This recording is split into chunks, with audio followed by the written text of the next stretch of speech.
ইসলাম আলিফ হত্যাকাণ্ডের জন্য প্রত্যক্ষ এবং পরোক্ষভাবে যারা যারা জড়িত অনতিবিলম্বে তাদেরকে আইনের আওতায় এনে দৃষ্টান্তমূলক শাস্তির ব্যবস্থা করতে হবে।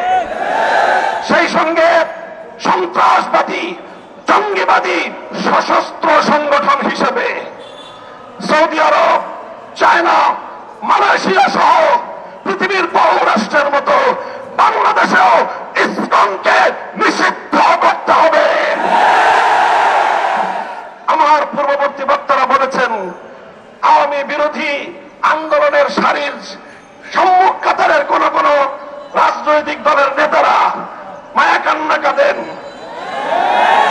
স্বপ্ন দেখছেন ভারতের অনুকম্পা নিয়ে ক্ষমতায় যাবেন।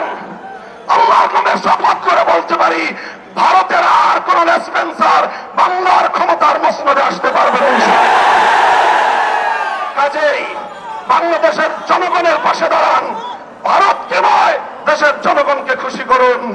ইনশাআল্লাহ বাংলাদেশ সেই আধিপত্যবাদের যুগকে পেছনে ফেলে এসেছে। এখন বাংলাদেশ নিজের পায়ে দাঁড়াবে, মাথা উঁচু করে সামনে চলবে, সকল ষড়যন্ত্রকে মোকাবেলা করবে ইনশাআল্লাহ। ইসকনকে স্পষ্ট ভাষায় দাবি আমাদের নিষিদ্ধ করতে হবে। যদি এই দাবি আদায়ে সরকার অথবা বিচার বিভাগ যদি গড়িমসি করে, হেফাজতে ইসলাম বৃহত্তর কর্মসূচি দিতে বাধ্য হবে।